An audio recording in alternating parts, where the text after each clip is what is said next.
Keep yourself in the loop of everything football on the Golden State Media Concepts Football Podcast. The latest news on and off the field, be it college football, Big Ten, SEC, Big 12, Pac-12, ACC to the NFL. We've got you covered.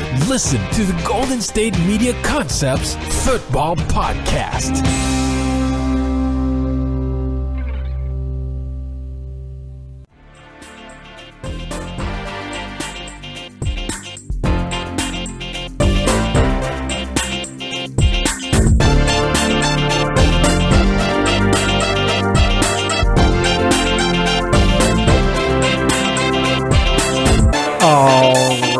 And welcome to the GSMC Football Podcast.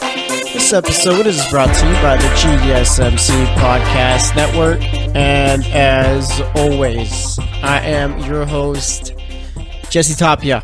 All right. Seems like it's been a while since last time I've talked to you guys on this podcast, but nonetheless, here we are. And it's only been since like last Thursday. But as you know, all right, you've had Thomas on the college football edition of this podcast talking to you about the draft. But now, since I'm here, I'm going to give you my thoughts, all right? And, I mean, you can never get enough draft talk, so that's why. All right, so like I said, I'm going to give you my thoughts on the draft today. We're going to take it, it's going to be like a little two-show special, all right? We're going to take it division by division.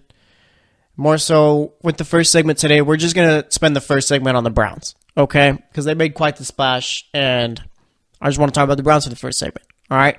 Second segment, we'll talk about the other three teams in the AFC North. Third segment, we're going to head over to the AFC East. And then for the fourth segment, we'll talk the AFC West, since the Broncos got Bradley Chubb and all that. And it would be interesting. And the Chargers got Derwin James. So, yeah. So that just leaves the AFC South. We'll push that over to Thursday. All right, we'll fit them in probably with the NFC South teams or something like that. But nonetheless, that's how the show's going to go. It's going to be fun. Did I tell you guys how many days it's been since our last football game? I don't even think I did that on Thursday. But I think it's Day 87 since our last football game. All right, we've been fighting through it. We've had free agency and the draft help get us through it. But nonetheless, now it's just a matter of what are we waiting for now? OTAs? This is the rookie camps or whatever? Or is now we're just waiting for training camp? I know there's something in between there, some little workout thing or whatever. That might just still be going on. All right, but I have no clue, to be honest, what the little offseason schedule is like. Let's see, what else? I think it is OTAs. It's something. It's something, all right? It's always something with football. I'm sure some big news is going to happen eventually. But either way, like I said, we're going to start off with the Browns, then we'll finish off with the rest of the AFC North in the next segment. Third segment, we got AFC East, and then the fourth segment, we got AFC West. All right? So let's get into it. The Cleveland Browns, okay? No way they could mess this draft up. Had the first and fourth pick, 33rd and 35th pick. Absolutely no way. They got to get it right here, right? And you know what they did? They might have got it right. All right. Because there was a story coming out today.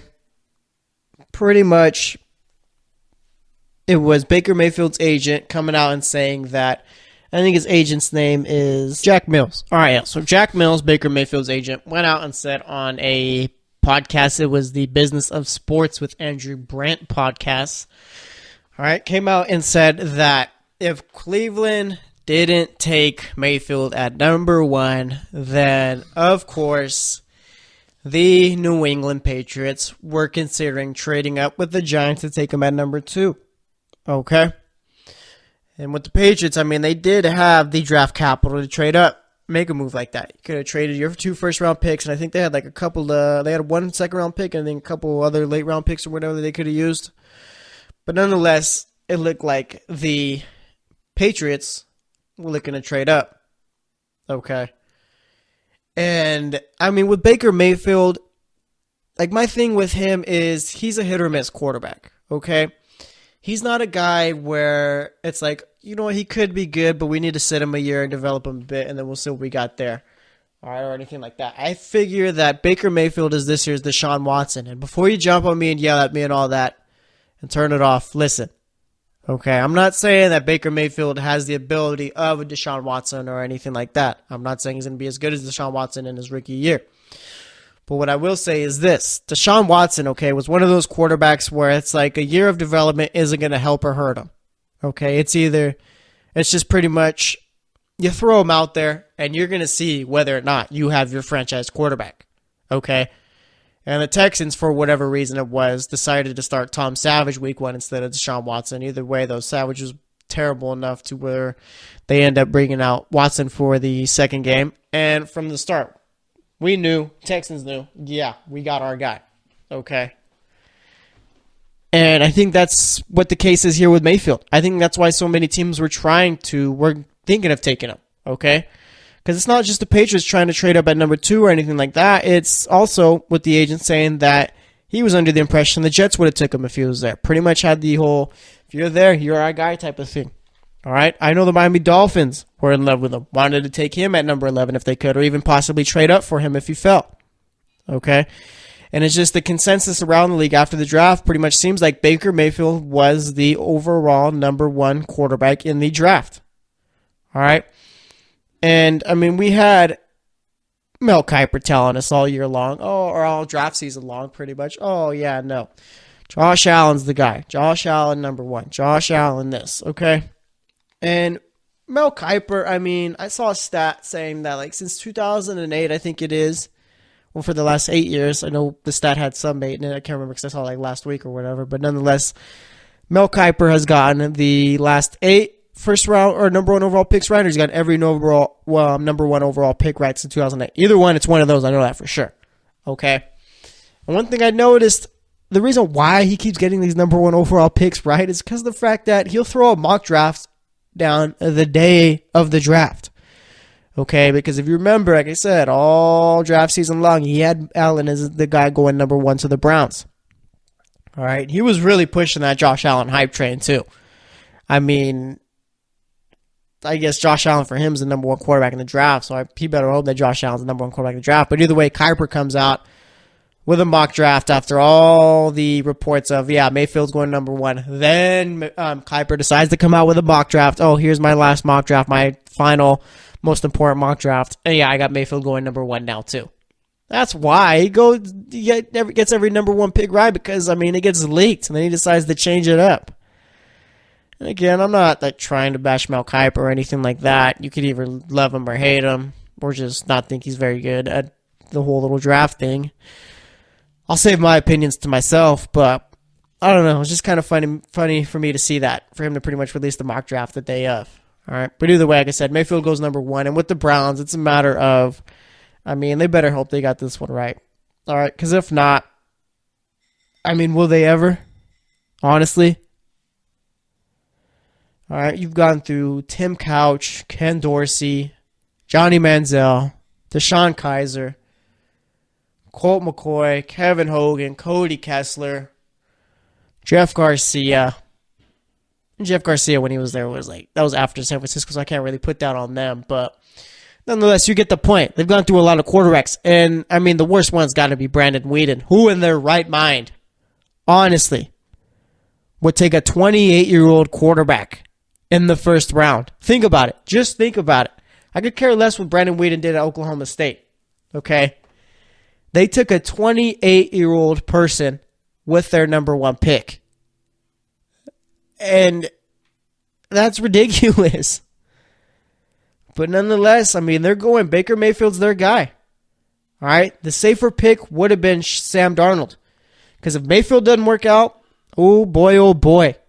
Well, I mean, my whole point that I'm trying to make here is that, like, the stories would be worse if Mayfield didn't work out or Darnold didn't work, rather than Darnold not working out if they sat him for a year or whatever. But pretty much, I mean, story's always going to be bad for the Browns every time they miss on a quarterback. Okay? I mean, let's say all these quarterbacks in the first round could be terrible. Okay, Mayfield's bad. Mason Rudolph turns out to be the best quarterback in the draft. The story's going to be, oh, wow, Browns took Mayfield when they could have gotten Rudolph, instead of it being, oh, yeah, all these quarterbacks are just terrible. All right? But nonetheless, I mean, they took Mayfield. And one thing with the Browns, too, is that I feel like this is one of those draft picks that you have to make in order to shift everything. All right? You can't play it safe or anything like that. Like, you need to be bold with that pick. And they definitely were bold. Could have went Allen, could have went Darnold, instead went Mayfield. And I'm curious to see whether or not he's going to be the starter week 1. Obviously, they got Tyrod Taylor, and that was supposed to be the stopgap guy. But I don't know. Mayfield just seems like one of the more intriguing guys to me. Like, well, you got to have him out there just to see what you got. All right, but either way, like I said, they took Mayfield number 1. And the 4th pick comes, okay? And you're thinking here, oh, it's got to be Bradley Chubb. Barkley went number 2. Darnold went number 3. You got to go with the best defensive player in the draft. What do? They go with the best cornerback in the draft, probably the 5th or 6th best defensive player in the draft. Because why? It's the Browns. And obviously, I mean, with us criticizing draft picks and all that, we're never really going to know whether or not it was a good pick until we see these players on the field. So, I mean, let me say this about the 4th pick, okay? Taking Denzel Ward at 4 is a reach, okay? Because Denver wouldn't have took him. The Colts wouldn't have took him. Bills wouldn't have took him. And I highly doubt that given Roquan Smith getting to number 8 or whatever, I highly doubt that the Bears would have took him. You could have probably traded back with any of those teams, all right, and gotten Denzel Ward still, and plus had more draft picks to use. But nonetheless, okay, if this is the Browns guy, if this is who they wanted, then I'm fine with it, I guess. Because fact of the matter is that Denzel Ward was the best quarterback in this draft. Okay. Fitzpatrick and James are safety, so I don't really consider them. But nonetheless, as far as cornerbacks go, yeah, Denzel Ward was the best in the draft. And the thing is, if Denzel Ward starts week 1 and plays well this season, no one's going to knock the Browns for taking him number 4. Not going to be a problem at all. If anything, it's going to be, the Browns were smart. So, I mean, in reality, you probably could have traded back, got a few more picks, and then took him. But if that's your guy and you think, he's going to be the one for us, then I'm all for it. Okay. Then they end up taking an offensive lineman. I think it was a tackle out of Nevada with the 33rd pick in the 2nd round, the first pick of the 2nd round. I mean, I like it. You can't go wrong ever taking offensive lineman, especially when you draft a quarterback round 1. If anything, it's time to start building for Baker Mayfield now, even if he doesn't see the field this season. All right. And then with the 35th pick in the 2nd round, the 35th pick of the draft, I should say, they take Nick Chubb. All right. And there was talk of like Darius Geis and all that, but it seems like Geis is one where he slipped because of he had attitude problems or something like that, and he slipped very far. I think he ended up, where did he end up going? I had to double check where he ended up going. I forget, but nonetheless, they take Nick Chubb with the 2nd pick, their 2nd pick of the 2nd round. And I like it. Nick Chubb, a very good running back. Was at Georgia all 4 years, did blow out his knee, I think, a sophomore year, I think it was. Hasn't seemed to have any problems since then, so I mean, I'm not really going to go out and say, oh yeah, Nick Chubb, that's a bad pick, he's got injury issues. Like, if it was constant injury issues, like year after year, then sure, he's injury prone. But I mean, if it's just one knee injury, I mean, Frank Gore blew out his knee twice at Miami University, and he's a Hall of Famer. So, there's that. But as far as Nick Chubb goes, I mean, they needed a running back, got him. Nick Chubb's going to be a nice little duo, they got a three-headed monster there, running back with Hyde, Chubb, and Duke Johnson. So the Browns, I like what they did with their first 4 picks. All right, I think they did fine. I think they had a pretty good draft. The Patriots wanted Mayfield. I'm all for the pick. Again, I think they could have traded back to get Ward. But nonetheless, if that's their guy, then that's their guy. And as far as the offensive line and Nick Chubb picks, I'm all for it there. So I like what the Browns did. So we're going to wrap it up here. Next up, we're going to be talking about the other 3 AFC North teams and their draft. So stay tuned, and we'll be right back. Are you looking for help for your fantasy football team? Check out the GSMC Fantasy Football Podcast. Get today's best advice on who to start, who to sit, even who you should draft. From sleeper picks to red-hot lineups, they got it all covered for you. That's gsmcpodcast.com/fantasy-football-podcast. We'll cover traditional leagues, dynasty, PPR, even IDP leagues. When you need fantasy help, there's just one show to hit up. Don't forget to like them on Facebook and follow them on Twitter. Visit gsmcpodcast.com for more info.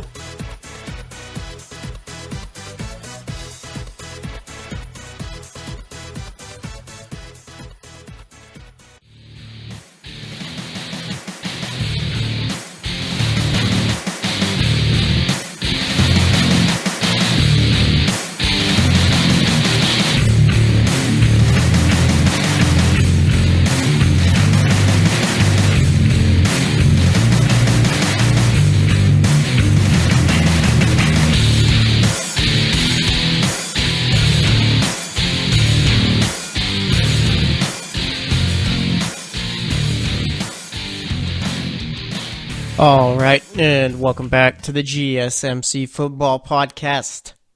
Spent that first segment talking about one AFC North team. That was the Cleveland Browns. Obviously, we spent the first segment talking about them because they were the most intriguing team to talk about. I mean, you got the first, the fourth, the 33rd, and the 35th pick of the draft. Obviously, I'm going to talk about you. So that's what we did. But now we're going to give some love to the other three AFC North teams, the Steelers, Ravens, and Bengals. All right, we're going to talk about them for this segment. Talk about the AFC East teams for the next, and then the AFC West teams for the fourth segment. All right. So I guess now that we know, let's get into it. All right. So which team should we start off with first? Let's start off with the Steelers.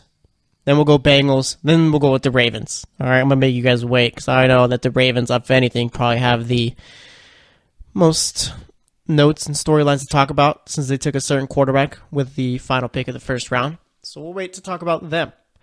All right. But nonetheless, let's talk about the Steelers. Okay.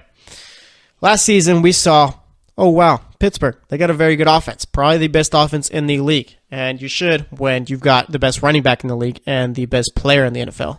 All right. Best player being Antonio Brown. Okay. Debate me on that all you want. Like, people who tell me, oh, yeah, Julio Jones or DeAndre Hopkins is better is just, I don't know. I don't get you guys. All right, Antonio Brown, without a doubt, the best player in the league. But nonetheless, okay, you got two of the best players at their position at wide receiver and running back. You got Ben Roethlisberger, who is a Hall of Famer at quarterback. And you got Jesse James at tight end, where he does the job pretty well. And the offensive line's always been pretty solid. Okay. But there is a certain defense that gave up, 45 points to the Jacksonville Jaguars in the AFC Divisional Round game last year? Yeah, defense is a problem. Defense is a very big problem. Secondary is a problem. Okay. Defensive line, not so much a problem. I think, if anything, the Steelers led the NFL in sacks last season. So I feel like secondary and linebackers are a problem. So you figure, yeah, we're going to go out. We're going to get some secondary players. We're going to get some linebackers. Okay. They take Terrell Edmunds with their first round pick, safety out of Virginia Tech. People say that was a reach. Me, I'm more of, if that's the guy you wanted, then I have no problem with you taking your guy. Okay, but there's a but. The Steelers haven't really been, dare I say, that good as far as picking players for the secondary. All right, I feel like it maybe for as long as I can remember, the Steelers really haven't had any solid cornerbacks or safeties in quite some time, besides Troy Polamalu. Okay? Mike Mitchell, the best thing he ever did for Pittsburgh was hit people really hard and take really bad penalties. Other than that, his coverage skills weren't too good. All right, so if I'm the Steelers, okay, Terrell Edmunds was your guy, fine, whatever. People say you trade up. They said the same thing, or they traded up to get they reached for a guy by trading up to get him. That is what it is, okay? Like I always say, if the guy turns out and plays well, no one's going to say anything wrong about it. All right? But I really hope that whoever's been making the defensive back picks for the Steelers the last 10 or so years didn't make this one. Okay? Because if not, then I feel a little bit better about this pick. But if so, I don't know. All right? But I mean, the Steelers had to go with a defensive back in round one because of the fact that, yeah, they've been so bad for so long. All right, it's a problem where old man Joe Hayden, who's about to turn 30, is your best cornerback. Okay? It's a problem where you go out and you got to trade for guys like Justin Gilbert just to see if they'll bring anything to your secondary. All right, so I really hope they got this one right. Because if not, I mean, they're at the point now where, yes, you have a great offense, but as we know, defense wins championships. And all these other AFC teams are ready to pass the Steelers up, okay? And even then, so looking at their draft, I feel like they didn't do enough on defense. They only took 3 defensive players, all right? They took Terrell Edmunds, Marcus Allen, the safety out of Penn State, and then Joshua Frazier, a defensive tackle out of Alabama, okay? That's not enough for me. Your defense was atrocious, okay? Atrocious. That is a big word. That word means that your defense was bad, bro, okay? And, I mean, considering the fact, yeah, you took 2 safeties. One of them came in the 5th round. Other one was a reach. So it's a matter of, I don't think they did enough on defense in this draft. You took James Washington in the 2nd round. And I do like the James Washington pick Steelers do know how to draft receivers, so I'm sure he's going to be a good player. So I can't really get bad at that one. And then they took his quarterback, Mason Rudolph, at number 3. Like, they got value with their second round pick and third round pick. Okay. But, like, I just feel that taking defensive players on defense would have been the move. Okay. Like, I don't hate taking Mason Rudolph at all. If anything, I love that move. Okay. Big Ben's probably got 2 more years left. I mean, the guy loves talking about retirement the same way I love talking about sports. It's like every year, I don't know if I got it anymore. I'm not sure. And it's like the dude just relishes it. I don't know why. Okay, but nonetheless, you taking Rudolph means by the time Big Ben's done, because let me tell you this, okay? I could have told you this by the time they made this pick. Taking Josh Dobbs, like, I knew for a fact that was not going to be their backup quarterback or their guy to succeed Big Ben. All right? And I mean no disrespect to Josh Dobbs, but, I mean, that dude was a Tennessee Volunteer. All right, they didn't really do much when he was the quarterback. Landry Jones, I'm not even sure if he's on that team anymore. He shouldn't be anywhere near that squad. Was not the guy. So I think Mason Rudolph, they might have something with him. All right, you take an offensive tackle out of Michigan with the round 3 pick. I mean, you can't go wrong taking offensive linemen at all. That's where they take Marcus Allen in round 5. They take Jalen Samuels, running back out of North Carolina State, in round 5 also. And like I said, they took Joshua Frazier in round 7, the defensive tackle out of Alabama. Okay, their picks 2, their second round pick, James Washington, and their 2 third-round picks, Rudolph. And only reason why I didn't say this guy's name is because I don't know how to pronounce it. It's Chukwuma Okorafor, I think is how you pronounce his name. That's one I got to practice. I like those picks, all right? I'm never mad at taking offensive linemen, and Mason Rudolph, I feel, is probably the best mid-round quarterback that was out there. All right, but nonetheless, I would have liked the Steelers to take more defensive players. So we'll see if Terrell Edmunds is it, okay? Because if not, then they're back to the drawing board there. Then we head over to Cincinnati. Okay, Cincinnati had one of the worst offensive lines in the league this past season. Looked terrible. They take Billy Price, the center out of Ohio State, with their first-round pick. All right, perfectly fine with me. You addressed the need round 1, and you probably got a center who's probably going to be there for quite some time. I like the pick there. Then you head over to the second round. They take safety Jesse Bates, the third out of Wake Forest. Can't go wrong picking up defensive players. Okay.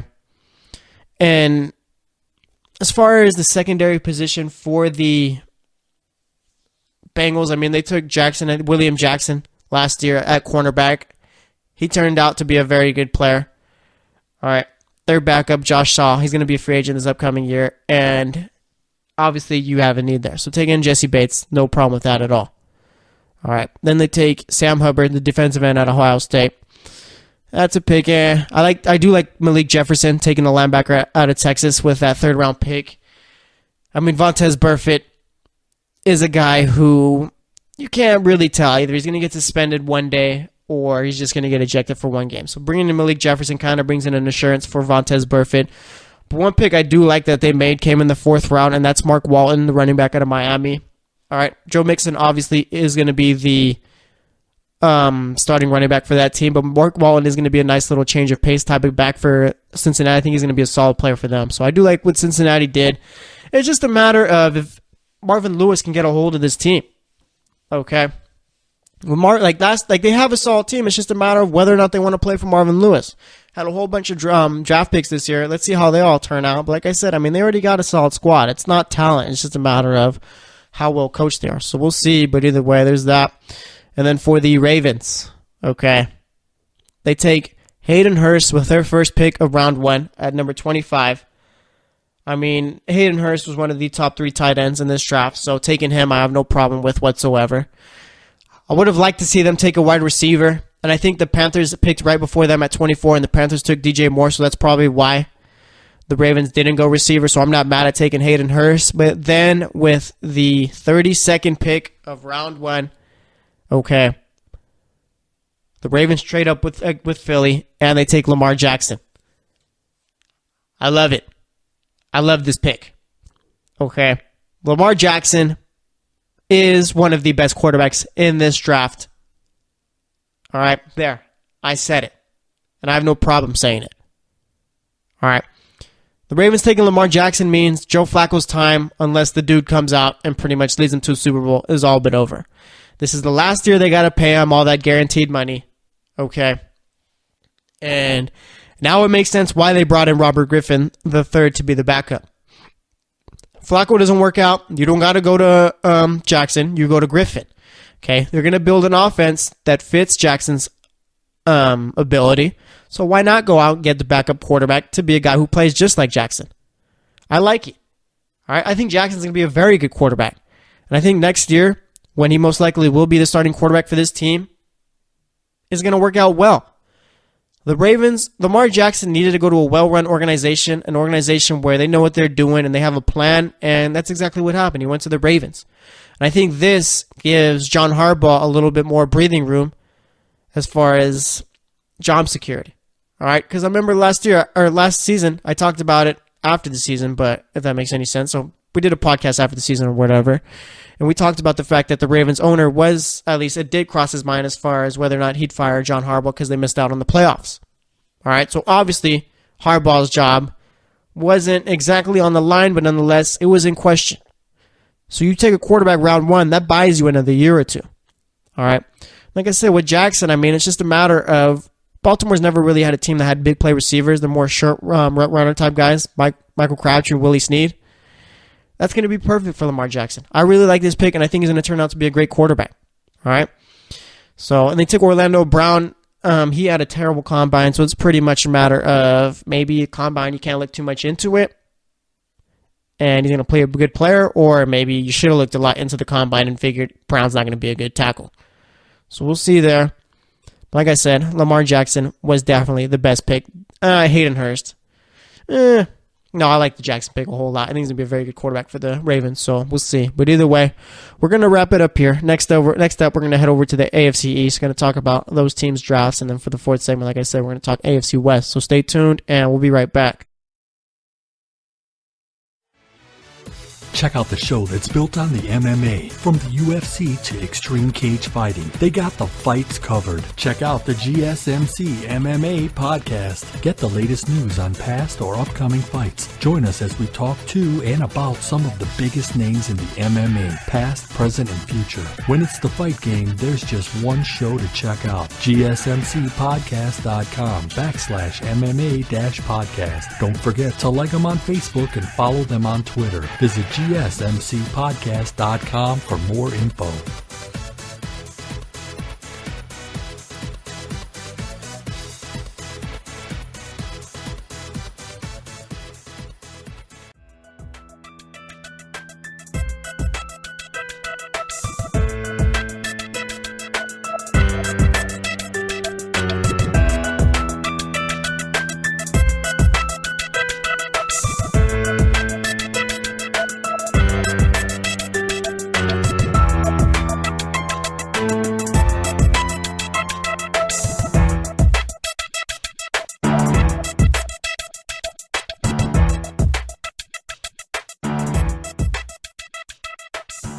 All right, and welcome back to the GSMC Football Podcast.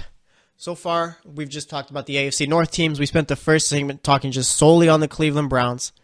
Second segment, we talked AFC North, and now we're going to be talking AFC East. All right.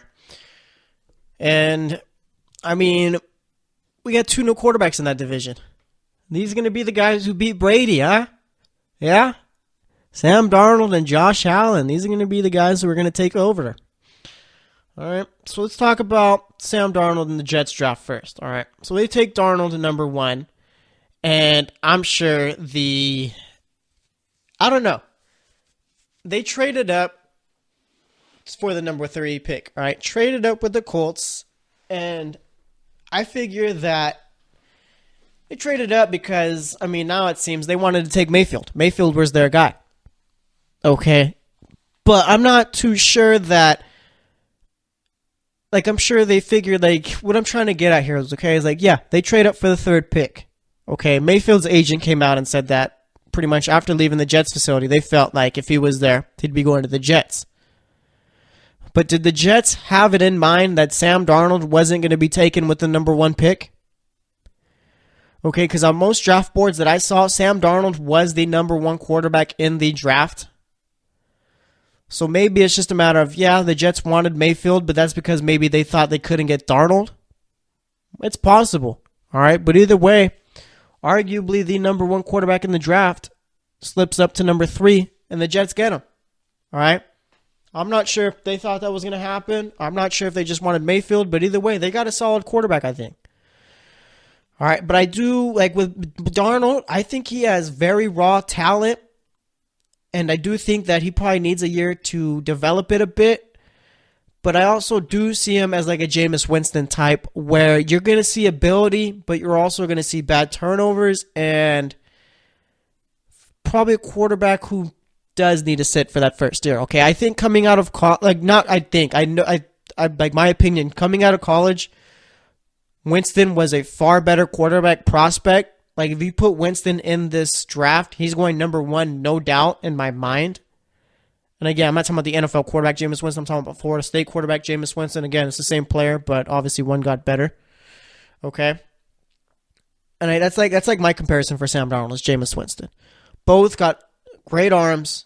All right, pretty much all the tools you need. They can play the quarterback position. You know it. It's just a matter of if they're smart enough to limit the turnovers and to make solid decisions playing the quarterback position. Okay, and again, I don't think that Sam Darnold coming out of USC was better than Jameis Winston coming out of Florida State, so that's why I think Darnold should probably sit a year. But it's like they got, and I think he's probably got to, right? I mean, they signed Josh McCown and Teddy Bridgewater. I mean, what's the point of doing that if you plan on starting Darnold week 1? All right, so I do think that Darnold probably is going to end up sitting. He's probably going to be the 3rd quarterback on this roster. I still don't understand bringing in Teddy Bridgewater and Josh McCown. It makes no sense to me whatsoever. Maybe it's one where you bring in McCown to work with Darnold and you bring in Bridgewater to be the stopgap, maybe? I have no clue, to be honest. That still baffles me as far as now they got, I don't know, it doesn't make sense to me. But either way, I do like the Darnold pick, and I do think that the Jets made out pretty well as far as trading up. Yeah, you gave up a bunch of picks, but nonetheless, you got arguably the number 1 guy there. All right, and the Jets have needed a quarterback for so long. All right, they haven't had a solid quarterback since Chad Pennington. People say, oh, they had Brett Favre. Yeah, Brett Favre didn't make the playoffs that year, I don't think. All right, Brett Favre was a shell of himself. Yeah, Brett Favre was a pretty good quarterback, but I mean, And maybe I see Joe Namath's name getting thrown out there a whole bunch. As far as Sam Darnold being the next Joe Namath, why would you want that? Joe Namath is overrated. All right, that's the worst kept secret. Not even worst kept secret. That's just not enough people know that. All right, Joe Namath just was not. I don't see it. I don't understand why Joe Namath is talked about as one of these great quarterbacks. Maybe it's the whole. He played in New York, so he's got all the media hype and all that. Because the New York media sure doesn't know how to hype up how to hype up players. But I mean, Namath, yeah, I'm overrated. All right, extremely overrated. I mean, if you're looking at his team records, his 3-year peak was 67 to 69, and after that, I mean, he went. Yeah, I don't get it. I don't get it at all. But either way, I do like the Sam Darnold pick. I think he's going to be a very good quarterback. And I think the Jets finally might have got their guy right. All right, next pick for the Jets was in round 3. Took Nathan Shepard, defensive tackle, Fort Hays State. I mean, you did lose guys like Muhammad Wilkerson, Sheldon Richardson, so obviously you did need defensive line help. So I do like the pick here. It's just a matter of whether or not the player turns out to be a solid guy, but other than that, it's pretty much just guys from the 4th, picks in the 4th round, 6th round guys. They're going to fight for spots on the team, so there's not much going on there. But, I mean, they got the guy, they got the position they needed, quarterback. They got Sam Darnold, so I think it might work out well for them. It's just a matter of how they use him, how they develop him, so we'll see. And then heading over to Buffalo, all right, they traded up with the Tampa Bay Buccaneers to get the 7th pick. They ended up taking Josh Allen. Josh Allen was Mel Kiper's boy. All right, for Mel Kiper, that was the number 1 quarterback in the draft, and the Bills got him. So either Mel Kiper thinks that this is a huge steal, or in reality, Josh Allen maybe should have fell a little bit more. All right, and with Josh Allen, That's a guy where, I mean, him and Lamar Jackson had similar numbers coming out of college. Okay. And Josh Allen definitely is one guy who does need to sit a year or two. All right. He is very similar to Jackson in that standpoint where they both got tools, but it's a matter of those tools need to be developed rather than you throw them out there week one. Okay. And, I mean, Josh Allen probably is going to be in a quarterback competition with A.J. McCarron. The same McCarron didn't play well. You throw Allen out there week one. That's the worst possible thing for Josh Allen, I feel. All right? Because of the fact that the Bills still don't have like a solid offense. All right? They took a couple of receivers in rounds 6 and 7, but those are 6th and 7th round receiver like players. They might not even make your team. Okay? And if they throw Josh Allen out there week one, I mean, he's going to have to throw to Kelvin Benjamin and just hand the ball over to LaShawn McCoy a whole bunch of times. Because, I mean, he has nothing really to work with there. So I really, truly do hope that the Buffalo Bills do sit Josh Allen for at least a year or two because of the fact that, I mean, you got to build a team around him first. They spent most of the draft on defense, I feel. All right, and speaking of defense, I mean, they traded up even to the 16th pick and took Tremaine Edmonds. I think that was probably their best draft pick, their pick of the draft. Tremaine Edmonds was the second best linebacker in the draft. Dude, guy's 19 years old. That kind of, I don't know, like you probably shouldn't be worried about a guy who's 19 or anything like that. Like the age shouldn't matter. But I feel like dude's younger than me and he's going to be in the NFL. Like that's going to be just going from one thing to another, from college to the NFL. But nonetheless, I mean, they did need to sharpen up the defense a little bit more, bring in younger reinforcements, and that's what you do there with Tremaine Edmonds. So I love the pick there. I think that's a whole lot better than the Josh Allen pick. And as far as the rest of their draft, they took Harrison Phillips, defensive tackle out of Stanford. Kyle Williams is going to be in his last season this year with Buffalo. I like it there. I think that, if anything, Kyle Williams probably won't be on the defensive line as much as he's been in his career, so you kind of rotate him with Harrison Phillips. I like the pick there. All right, and like I said, they took two receivers in round 6 and 7. They took Ray McLeod in round 6 and Austin Prowell in round 7. Both ACC wide receivers. ACC does produce solid wide receivers, so those might be decent picks there. But, I mean, I'm not starting Josh Allen until I know I have an offense ready to help him as far as become the quarterback that he needs to be. So as far as the Bills draft, I mean, taking Josh Allen, it's either they like him a lot or they panicked and traded up just to take a quarterback there. So we'll see. All right. Then you got, and they took him instead of Rosen, so we'll see if they got the right guy. Then you got the Miami Dolphins. All right, had pick number 11. Speaking of quarterbacks, I mean, this was a team where it was talked maybe they could end up taking one. Looked like they possibly were going to, but then you have Buffalo and Arizona trading ahead of them. And with Buffalo and Arizona trading ahead of them, I mean, that pretty much has Minkah Fitzpatrick fall to their lap. One of the best defensive players in the draft, if not probably the second best defensive player in the draft. I love this pick for Miami. I think he's going to be an instant starter week 1. I think he's going to be an impact starter too. He's not going to be like some rookie out there just pretty much trying to develop as he goes. I think he's going to be ready to go. All right, this is one of Nick Saban's favorite players that he's ever coached. He's gone out and said it. I mean, there's stories of Minkah Fitzpatrick on Sundays being in the film room, pretty much just living his life in Alabama's film room, basically. All right, and I do like what Adam Gase has done so far this offseason. All right, I kind of questioned the whole letting Jarvis and Landry go and all that, Dominican Sue. But nonetheless, the whole point of it was the culture change. And a guy like Minkah Fitzpatrick is perfect for that culture change. He's a guy who's going to spend most of his time at the team facility, so I love the pick here. I think he's going to be a very good player. And this is also a guy, pretty much a guy where you're going to have him try and cover Gronk. All right? He's big, he's fast, he's physical, so maybe he could keep up. Also a guy you could throw into the slot in the nickel, or you could have him come down and blitz on the side as a safety. So we'll see, but I do like the pick there. I do like the Mike Gesicki pick, tight end out of Penn State. That was one of the higher-rated tight ends in the draft, and Miami's needed a tight end forever, since Randy McMichael retired from that team.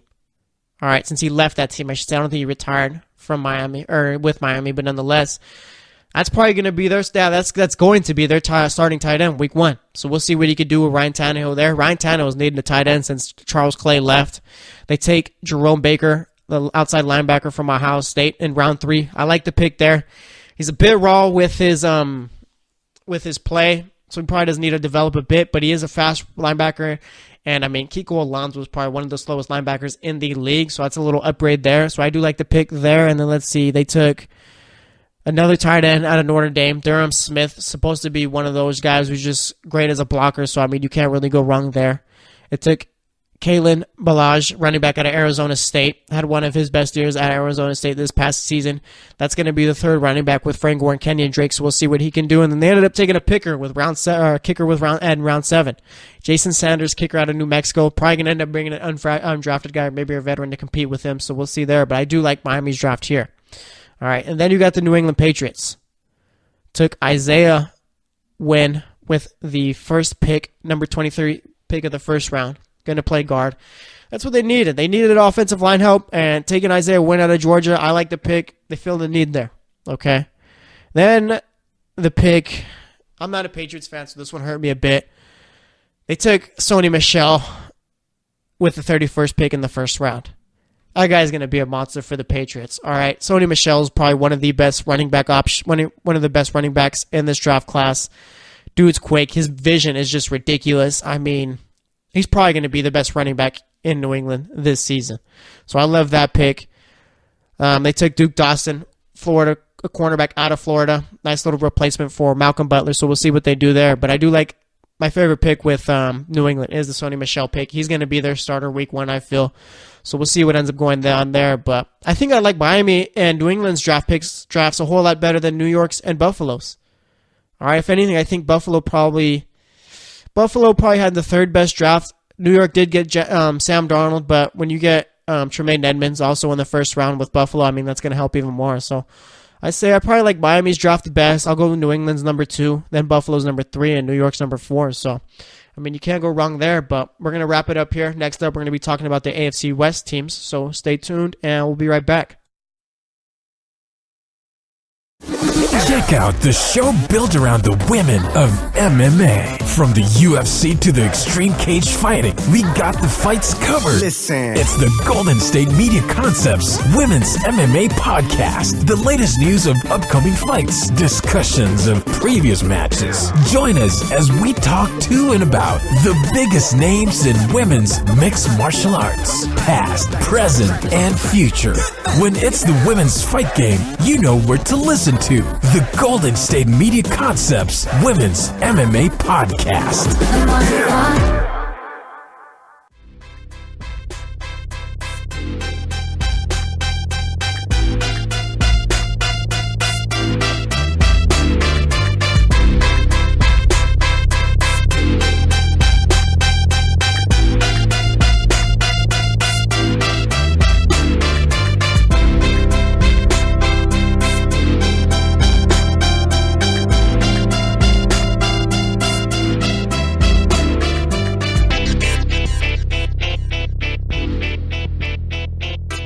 All right, and welcome back to the GSMC Football Podcast. So far today, we've talked about the AFC North teams drafts, we've talked about the AFC East teams drafts, and now we're going to talk about the AFC West team drafts. All right, AFC South, you get moved over to Thursday. We'll talk about your teams over there, but nonetheless, let's get over here with the AFC West. All right, so what team do I want to start out first? Let's start off with the Broncos, since they got the best player out of all these teams. All right, so they get pick 5 in the first round. And, of course, they might have needed a quarterback, but they figured that out by getting Case Keenum in free agency. All right, and let's see. Did the Broncos end up taking a quarterback in this draft? I believe that they did. Did they? They did not. And one thing I've noticed, too, is that these teams weren't very high on these quarterbacks. This draft class could end up being very bad because, I mean, a lot of the teams that probably needed quarterbacks, like teams like the Dolphins and Broncos, who probably could have waited till the mid-rounds to take them, didn't take them. So I think those little mid-round QBs aren't as good as maybe we think, and these QBs that got taken in the first round maybe aren't as good as we think. So we'll see, but either way, yeah. I mean, Bradley Chubb somehow falls to number 5, all right, because of the fact that the Browns didn't end up take him.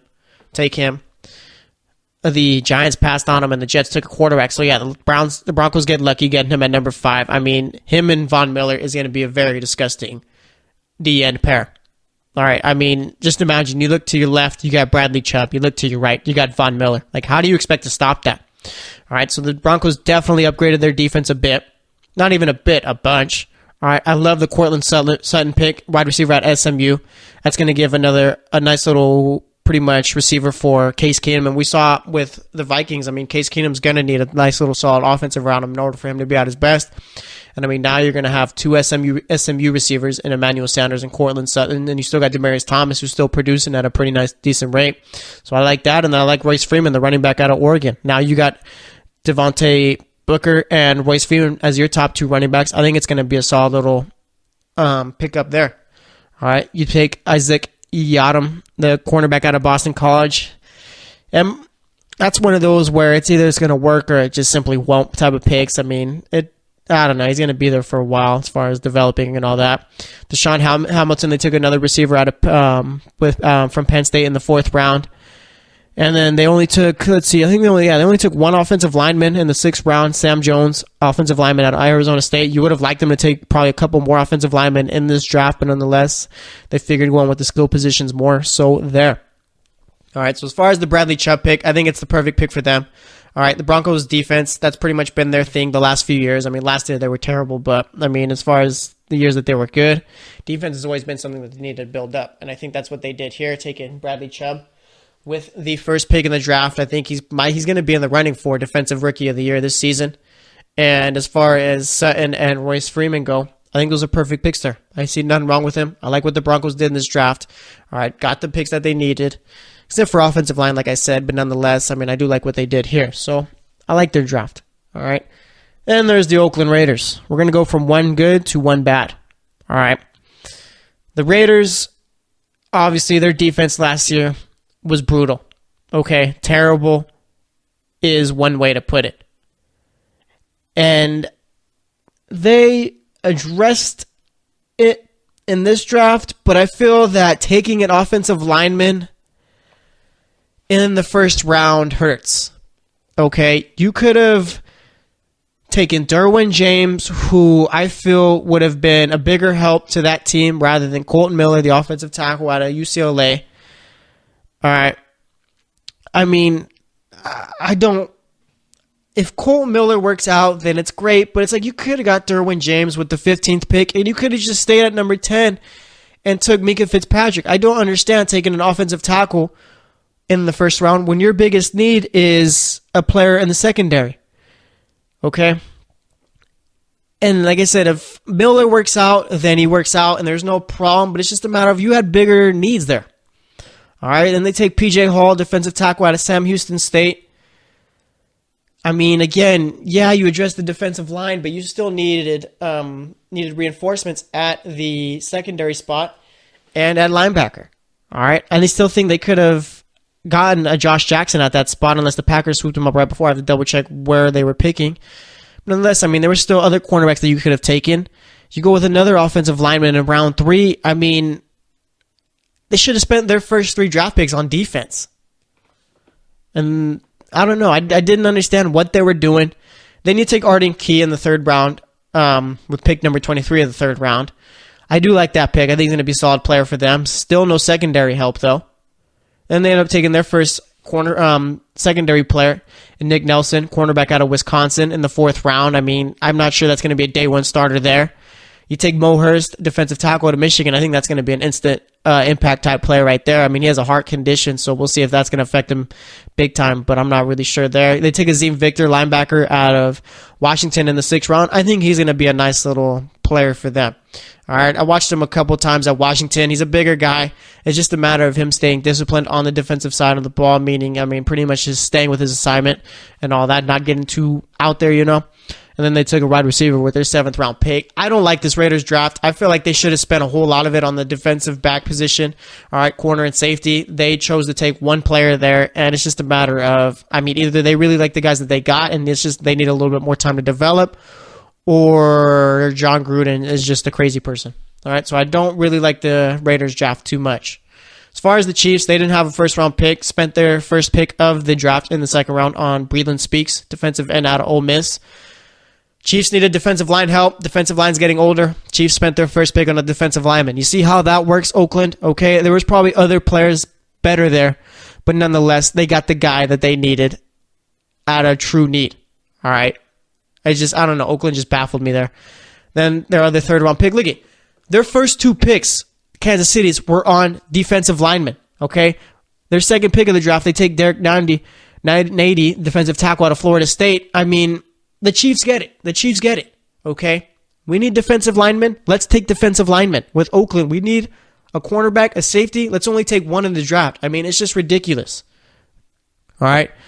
And then they take a linebacker out of Clemson with their third pick of the third round. Or their second pick of the third round. They get it. The Chiefs get it. I love their draft. I think they addressed a whole bunch of needs. They spent their entire draft on defense. Okay? The Chiefs were smart. You already got a solid offense. You got Kareem Hunt. You got a solid offensive line. You got one of the best tight ends in the game and a very explosive receiver in Tyreek Hill. Your defense is what you needed to fix up. Pretty much, Kansas City did what Oakland should have done. Okay, yes, Oakland took some defensive players, but they only spent 1 pick on the cornerback spot, and I don't think they took 1 safety. I'd have to double check again, even though I just went over it. But nonetheless, I mean, I love the Chiefs draft. I feel like they did what they needed to do. And yeah, Raiders only took 1 cornerback and no safety, so I don't get that at all. But nonetheless, I love what the Chiefs did there. And then you got the Chargers. Okay. By far, got the best player they could at pick number 17 in Derwin James. Okay. The Chiefs, or the Chargers, already had a solid defense, if not one of the better ones, a top 10 in the league. Okay. And now you go out and you get Derwin James. I love the pick there. No problem with it whatsoever. A+ pick for me there. Dude's going to be a monster for the Chargers this season. Like Minkah Fitzpatrick, going to be a day 1 starter. Okay? Like the Chargers are going to be a very good team this year, and I don't think anyone's realizing it yet. Then they take, this is going to be a tough name. I remember as soon as I saw it, I knew it was going to be a tough name to pronounce. It's Uchenna Nwosu, linebacker at USC. All right. I didn't really see him play too much this season, but nonetheless, linebackers out of USC, you simply can't go wrong. So I have no problem with the pick there. They take Justin Jones, defensive end out of North Carolina State. And one thing with the Chargers too, offensive line is set, so what do? You build the defense. Okay? You build the defense, even though they already have a very good defense. All right, but if you already got your players on offense, no reason to keep adding there. You go to the defense. That's what they did. I love the Chiefs draft. I love the Broncos draft. I love the Chargers draft. I can't stand the Raiders draft. I don't get it. All right, but anyway, they take Justin Jones, defensive end out of North Carolina State. Kazir White, safety out of West Virginia. They go center Scott Quisenberry out of UCLA in the 5th round. Dylan Cantrell, wide receiver out of Texas Tech. And then Justin Jackson, running back out of Northwestern with their 7th round pick. All right, I really like the Derwin James pick. Like I said, I think he's going to be a day 1 starter. And I really like what the Chargers did as far as going all defense in this draft, basically up until the last couple of picks that they had in this 2018 draft. So I like what 3 out of the 4 teams in the AFC West did. The Raiders kind of make me scratch my head. I don't think they really had a good draft here, but I mean, we'll see. It's all a matter of if these guys play well, then it won't really matter. So we're going to wrap it up here. All right, today we talked about the AFC North, AFC East, and AFC West teams' drafts. For the most part, I think most teams did well. At least 2 out of each division I think I talked about so far did well, so we'll see. But anyways, like I said, thanks for listening to the GSMC football podcast. On Thursday, we're going to head over to the NFC. We're also going to do the AFC South teams too, so we'll do that. But as always, I am your host, Jesse Tapia.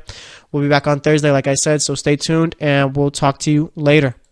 You've been listening to the Golden State Media Concepts Football Podcast, part of the Golden State Media Concepts Podcast Network. You can find this show and others like it at www.gsmcpodcast.com. Download our podcast on iTunes, Stitcher, SoundCloud, and Google Play. Just type in GSMC to find all the shows from the Golden State Media Concepts Podcast Network, from movies to music, from sports to entertainment, and even weird news. You can also follow us on Twitter and on Facebook.